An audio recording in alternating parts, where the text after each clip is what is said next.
listener production. A warning. This episode contains references to men's violence against women and children, as well as child sexual abuse. Help is always available. Dial 1-800-RESPECT on 1-800-737-732 or call Lifeline on 13 11 14. On New Year's Eve, 1998, in the small regional town of Wee Waa, a 91-year-old woman was horrifically attacked.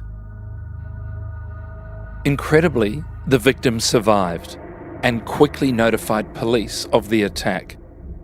But after months without any leads, the case went cold. 2 years later, then Detective Robin Napper was brought in to investigate. He arrived in the town of just 1,900 people with a controversial New Age tactic to catch the offender. But to use it, he needed the undying support of the town. I'm former police officer Brent Sanders, and for the past 25 years, I've dedicated myself to sharing what I've learnt on the force to the Australian public so they can better protect themselves from falling victim to crime. So with the help of some of the most respected current and former detectives and high-ranking law enforcement agents, we're going to pull back the curtain on what life is like on the force and what they've learned about how crime and criminals really work. These are real stories from real detectives. One of the pressing points for us in the 90s was whether or not we had any serial killers that were moving area all the time, committing the same crimes, but it wasn't recognised by the forces. So we conducted what we called Operation Enigma. And that was a 10-year study from 1985 to 1995 of single females who had been murdered. We gathered all the details from around the country on that, even the people that have been convicted, because of course you could be convicted of one crime, but you've done another 2, 3 or 4. And we pulled all this together in cold case reviews, and it was absolutely fascinating, Brent. We learned so much about, signature crime, the way these people operate, how they use transport systems. It taught the police service so much, so we sort of developed a reputation for being pretty good doing cold case reviews. And that's how the National Crime Faculty came to be asked to do a whole number of cold case reviews. Once the NCF was asked to look at a parachute fatality, a guy that jumped out of a plane, chute didn't open, reserve didn't open, on impact obviously he was killed, and when they examined the parachute, they found all the straps had been cut. So it was immediately a murder investigation, because they thought there's, the big bad wolf is here, tampering with parachutes. So there was a massive investigation, but they could not find anyone who could have been responsible. So they asked the NCF to have a completely fresh look at it. And we looked for a civilian detective who dealt with the parachute fatality. We couldn't find any. But one organisation that do a lot of those is the military. So we phoned the military up, saying, do you have anyone skilled in parachute fatalities? And they said effectively, you want Major so-and-so? He does all our parachute fatalities. So we contacted him. He came along to the cold case review. And when we showed the photographs of the body in the wheat field where it impacted, he immediately said, isn't that strange? And we're all looking at each other because we just thought, this is a body that's just smashed. He said, look at where the arms and the legs are. His arms were out in front of him. His legs were starred at the side. He'd hit the ground the same way he had jumped out of the plane. And he said, in every single parachute fatality I've ever dealt with, no matter how hopeless the situation, the human being always tries to land on his feet. Always. So the impact is from the feet upwards. He said, look, he hasn't done that. So immediately you get into that scenario, it opens the door to suicide. He stayed in that position because he knew that operating the chutes is not going to work, and nobody had ever considered a suicide. So if it was a suicide, who's cut the cords on his parachute? Answer, it's got to be him. Where and how has he done this? Well, his car was actually still in the aircraft hangar at the airfield a couple of months later. So they went to his car, found a big toolbox, opened the toolbox up, and there was a big pair of industrial scissors on the top. And they bagged those and sent them off to the laboratory, and right in the middle of the hinges of the scissors, they found fabric identical to the parachute. So they could, surmise, obviously, that those scissors had cut that parachute. But that sent the whole investigation off down a path that they would never probably have gone down without the major who was skilled in his area. Now, just on that, Robin, there was a cold case that you got involved in as a result, obviously, of the NCF's background in this area. You chaired a review into a 1994 murder of a Dr. Joan Francisco. Can you just maybe walk us through that and the role that you played in that? Dr. Joan Francisco, she was murdered in her unit on Boxing Day 1994. She should have been preparing to get in a taxi and go to Heathrow Airport and fly to America to be with her sister. She was actually found strangled with the cord from the vacuum cleaner in between the kitchen and the corridor. Now, immediately the family found out about her death. They said two words, Tony Diedrich. Tony Diedrich was an ex-suitor who had become absolutely obsessed with Joan. He would stalk her at every opportunity. He would turn up at the hospital where she was working. He'd turn up at her home. He was just fanatical about trying to get her back, if you like. To give you an idea of what he did, when she got a new boyfriend after she dumped Diedrich, she was having a candlelit dinner one night in her dining room, and suddenly there was this terrific crash, bang, smash, and Diedrich had smashed through the French windows. He was watching outside, watching her having dinner with her new boyfriend, and attacked the new boyfriend. So the police got called. Anyway, when she was found murdered, the Met Police attended and did all the forensic work and everything. But the one big mistake they made was they didn't get round to Diedrich for a couple of days. So by the time they went to interview him, he had a cast-iron alibi, and they could not link him to the crime scene. I mean, if he'd been the bad guy that had broken in, you have to get a link to the crime scene. And no matter how hard they tried, and trust me, they really tried forensically as hard as they could not get a link to the crime scene. So they never had enough to actually charge him with the murder. They had so much evidence, a bit like the O.J. Simpson case, that the family took him to court civilly and got a settlement that he was more than likely responsible for Joan's murder, but they still wouldn't prosecute him criminally. So because of the outcry, the NCF were asked to do a cold case review on the whole thing, and I was asked to chair it, so I got a whole new team together. Now, the most important thing about a cold case review is that you're all new, you're all independent, and you don't have anyone from the original police service involved. They come in, they give you a presentation, and they leave everything with you. That's the absolute key point of a cold case review. And that's exactly what they did. Now, when we wrote up our findings, one of them was that all the forensic material in the lab, the forensic lab in London, that should go to an independent lab for new sets of eyes to look at it. Some of the Met scientists got very upset with that, as if we were saying they hadn't done the right job. No, let's just have another pair of eyes. That's what happened. And when they had the new forensic review, the laboratory got everyone round and they looked at the crime scene video of the victim where she was. And one of the new technicians there said, "Oh, look, isn't that strange? She's got her T-shirt on back to front." And nobody had actually tumbled this before. Because Joan had woken up in the morning and she was half asleep, She grabbed her T-shirt and put it on, and she'd gone downstairs to the kitchen and she put her dustbin outside the back door because she was going to the airport, and the killer was waiting there. So as she came back in, he followed her back in. Now, the new laboratory worked out that when they conducted the autopsy and they took her T-shirt off of her, the forensic officer folded it up the right way round. The way that all of us would do that, is if we're sorting our own bedrooms out. So they turned the T-shirt inside out, had a microscopic examination, and they found 3 pinprick blood drips up near the neck. They DNA'd that.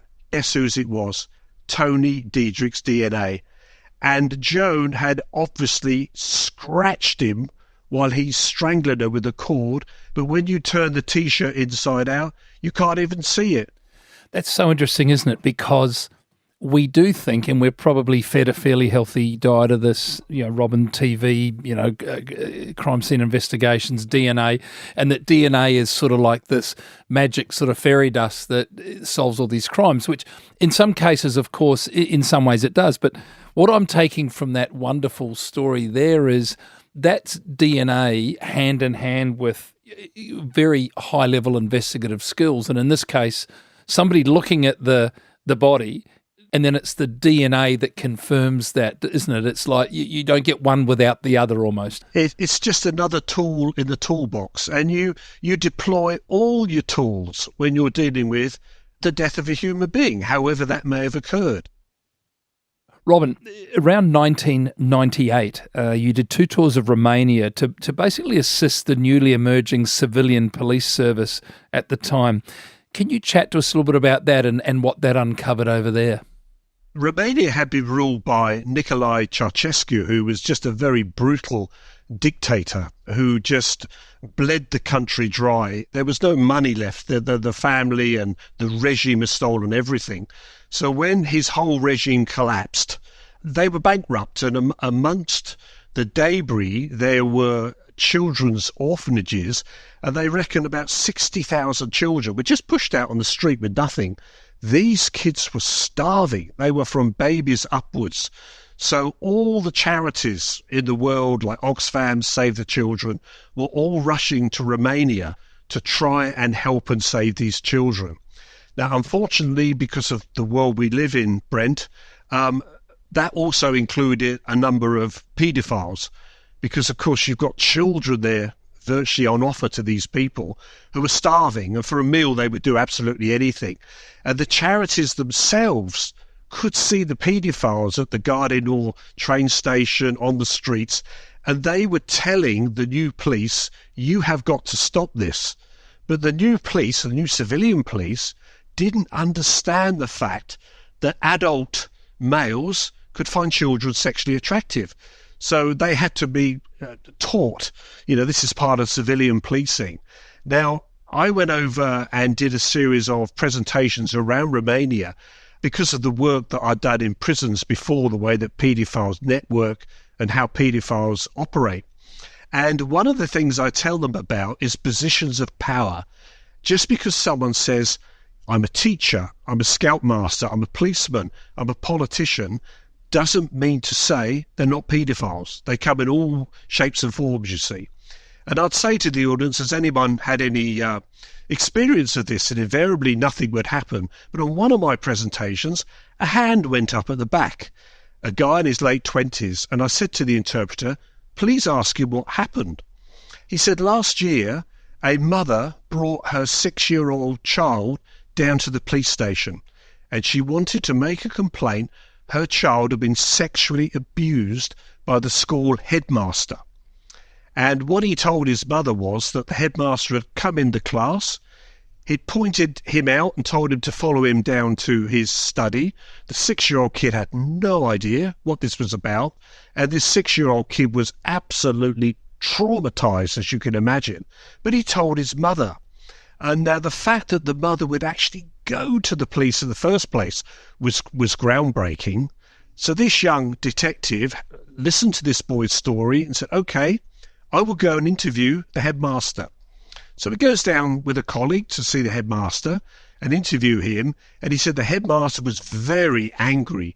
He had about 500 kids in that school, and he said that boy is a liar. He's a bad boy. He's a bad pupil.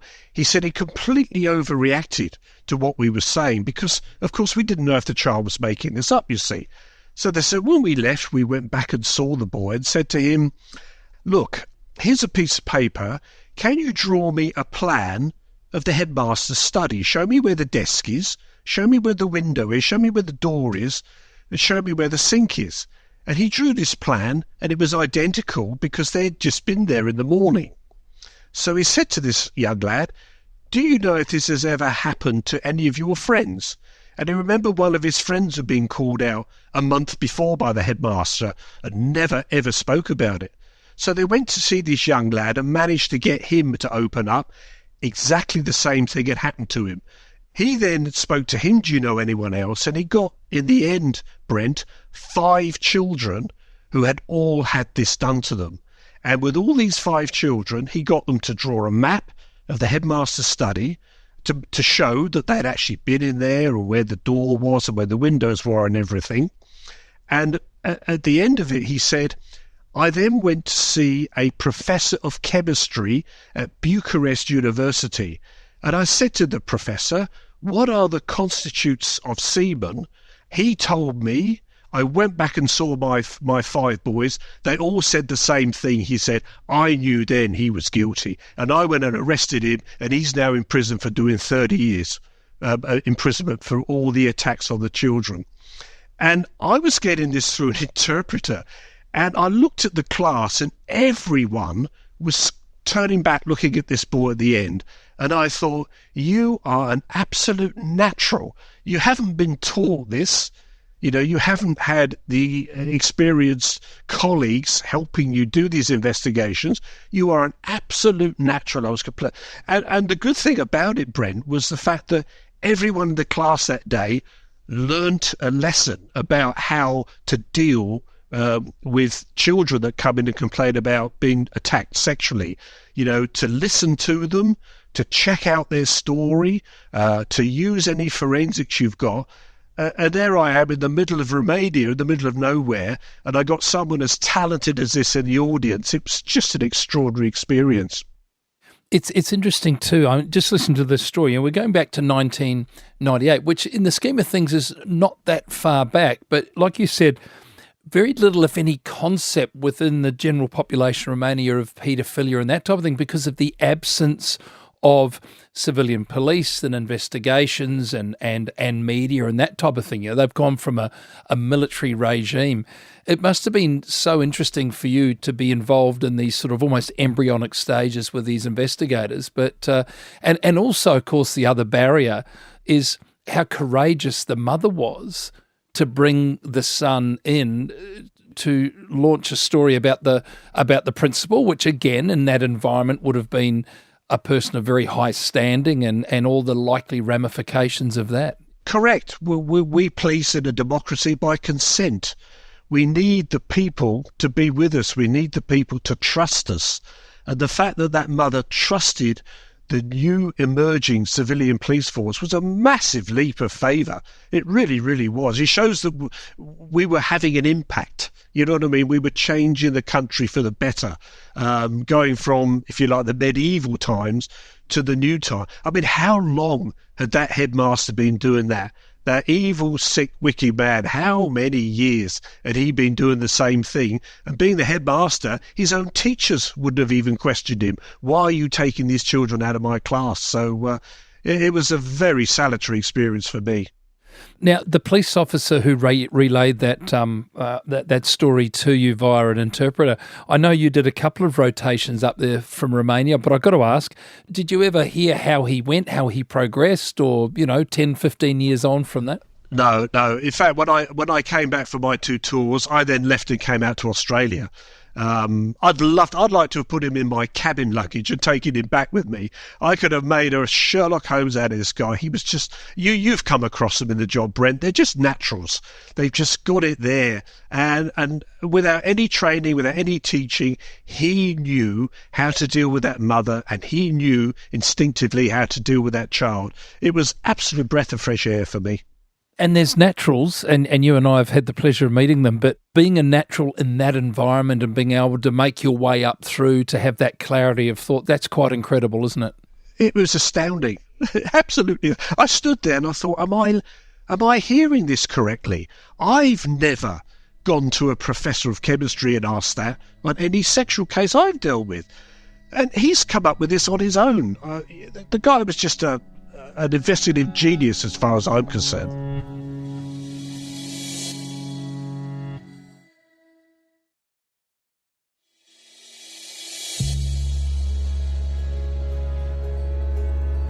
In 1998, you were seconded to work with the New South Wales Police at the rank of Detective Superintendent at that time. You met with a fair bit of resistance with regards to the implementation of DNA evidence and that type of thing. None more so perhaps than within initially the small regional town of Wee Waa in New South Wales. There's a story that has come out of your work there. Can you share that with us? One of the tasks I was given when I came to Australia was to pass on all the practices and procedures that the UK police had developed about dealing with DNA, because of course you didn't have the legislation in Australia at that time. And the Commissioner, Peter Ryan, wanted DNA legislation in for the Sydney 2000 Olympics because of all the problems that the Olympics could have caused. So I was asked to help implement that. One of the best ways of winning the public over is to take a cold case, re-look at it with new technology and solve it, because, you know, people like those types of cases. And I turned up, in fact, 15 different cases in New South Wales where they had DNA samples, and I wanted to reopen the cases. Oh boy, you'd think I'd be welcome with open arms, but I hit huge resistance. All the older detectives didn't want this. They didn't like outsiders coming into their state. Doesn't matter where you came from, whether you're outside Australia or New Zealand or, you know, heavens above a pond coming from England talking about science, you see.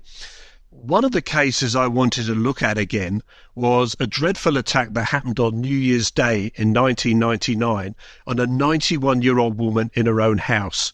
Fortunately, she didn't die, and when she came to, she crawled out to the front porch, called for help. Somebody got her down to the hospital, and fortunately, someone at the Wee Waa hospital, they took an intimate swab, and that swab turned up male DNA from, obviously, the attacker. So put pretty simply, find the donor of the DNA, and you've got the attacker.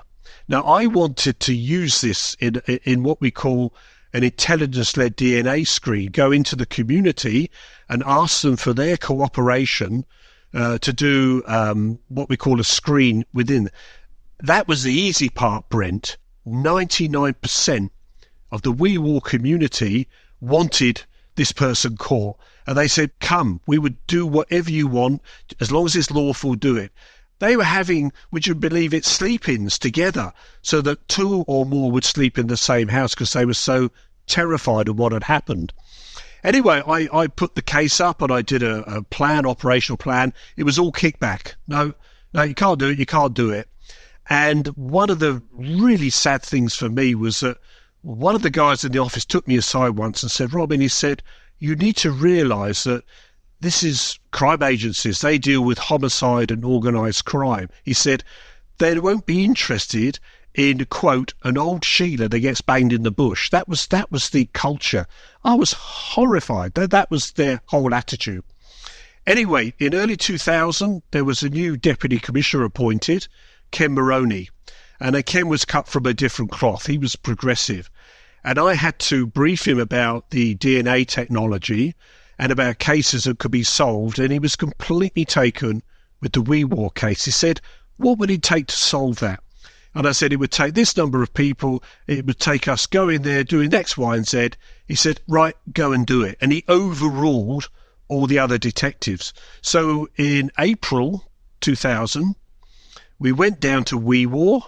The media were really interested in this because people were spinning it for their own ends. You know, we had civil libertarians down there that were saying, oh, they're turning Australia into a police state. They're forcing people to do this. Nothing could be further from the truth. We were invited in by the community to conduct this exercise. So we conducted this exercise. There were 600 males, of which, as I say, 99% of them volunteered to come in and give a sample. And the bottom line was, I cut a long story short, we flushed out the guy that actually did it, a man called Stephen James Boney. And before his sample was tested, he came in, presented himself at the police station and said, I'm the one you're looking for.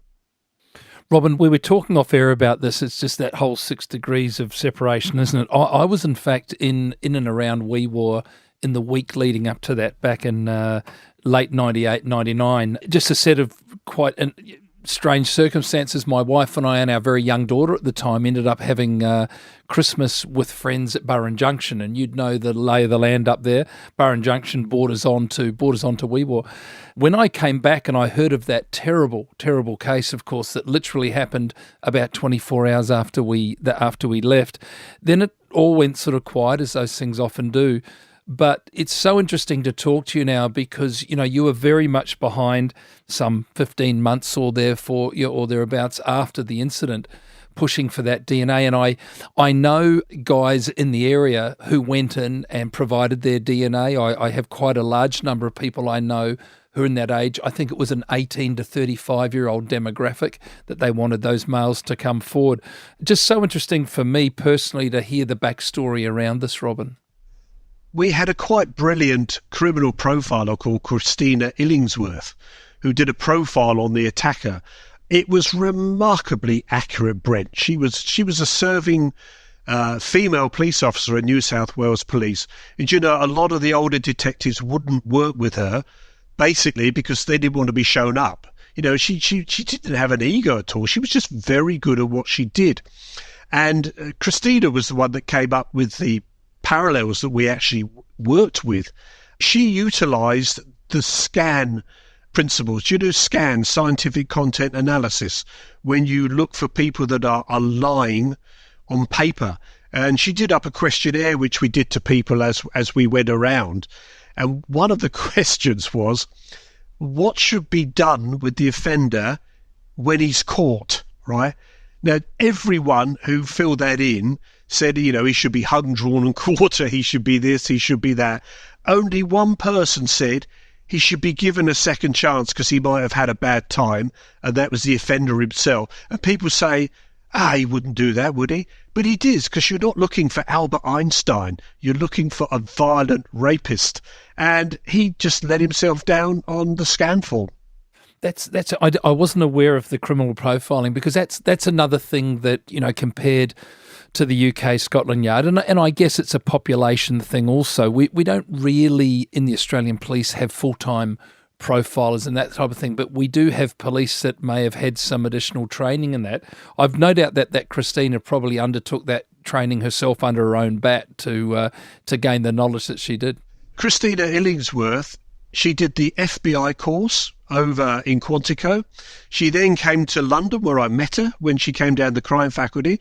Then she went back to New South Wales. She was such a valuable asset that was never utilised properly by the detectives in New South Wales. She's now left the job, sadly, working independently, but she's quite brilliant. I've used her on a lot of cases since because she's much smarter than I am, Brent, at these things.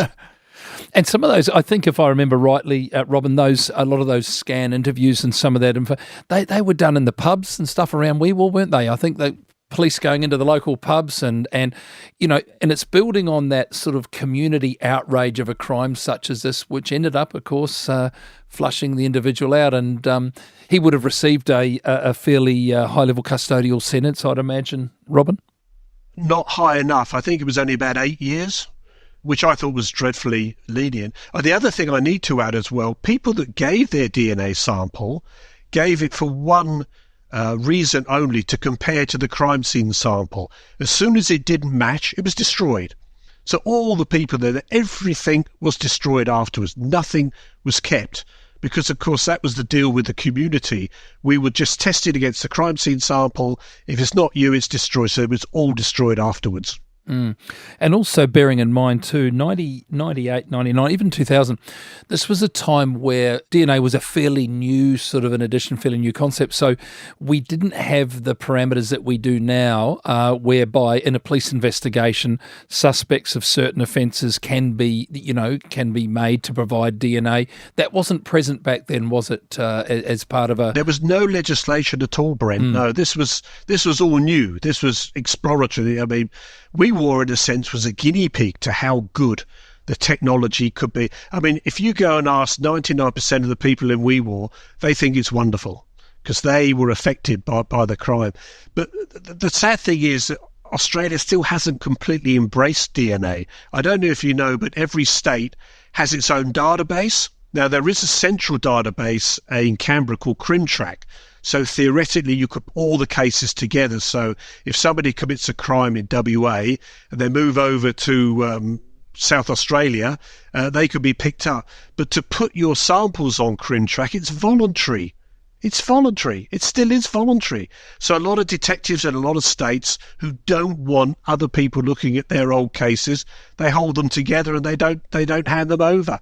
I've been involved in a lot of cases where the stuff has not been sent to CrimChat, the central database. It's crazy. We should all go onto that one central database. I had another case when I was in Sydney in 2000, a young lad who was brutally kicked to death in an alleyway, but his shoes were stolen. In the morning, when the people in the offices looked out and saw all the police in there was a pair of shoes up on the roof. And the killer had taken his own shoes off and thrown them up on the roof and stolen the trainers from the victim. Now, somebody had the foresight to seize those shoes and put them in the property store. And 8 years later, they did a cold case review on those shoes and they managed to extract DNA from the wearer of those shoes. They put the DNA into the national database, CrimTrack in Canberra, and they had a hit on a man who had a conviction for assault in Queensland. And he was the man who had killed this kid back in New South Wales back in 2000. So they caught him 8 years later only because an investigator had the foresight to take those shoes and to keep them. The ones that I think that are so interesting are the ones where we have this extended period of time between an incident and something as minute as a DNA sample, linking it and being the little piece of the puzzle that puts the whole jigsaw together. It's really quite interesting, isn't it? And it's important to keep the exhibits. So now, the oldest cold case review I know about in the UK at the moment is from 1946, would you believe, when a 12-year-old schoolgirl was abducted on her way back from school, and then she was then shot with an American service revolver. Because, of course, the Americans, there was literally hundreds of thousands of them in England because of D-Day and cycling through. Someone had kept that schoolgirl's coat, and they found it in a property cupboard some 50-odd years later, and there was staining on the coat, which was semen from the killer, because he'd obviously raped her, and then, he'd masturbated afterwards. Now, they got a full profile from that. So they've now got a full genetic profile from an American serviceman. So technically, that crime could still be solved if they were able to go back through familiar DNA, through a male member of his family, who's obviously still alive, because I presume he's probably passed on by now. So, DNA, if you keep the exhibits, it's got wonderful, wonderful opening opportunities for investigators. Robin, I just wanted to say thank you so very much for joining us across here in Western Australia. The insight that you've given our listeners into these stories and their connection to DNA has been intriguing, to say the least. And thank you also for your service to the good folks of not only the UK but across Romania, and also somewhat begrudgingly for some in New South Wales over a 32-year service. So, Robin, thanks so much for coming, and it's been a great pleasure to chat to you. It's been a pleasure, and thank you for inviting me. Crime Insiders Detectives is a listener original production. It's hosted by me, Brent Sanders, produced by Ed Gooden, and sound designed and imaged by Link Kelly.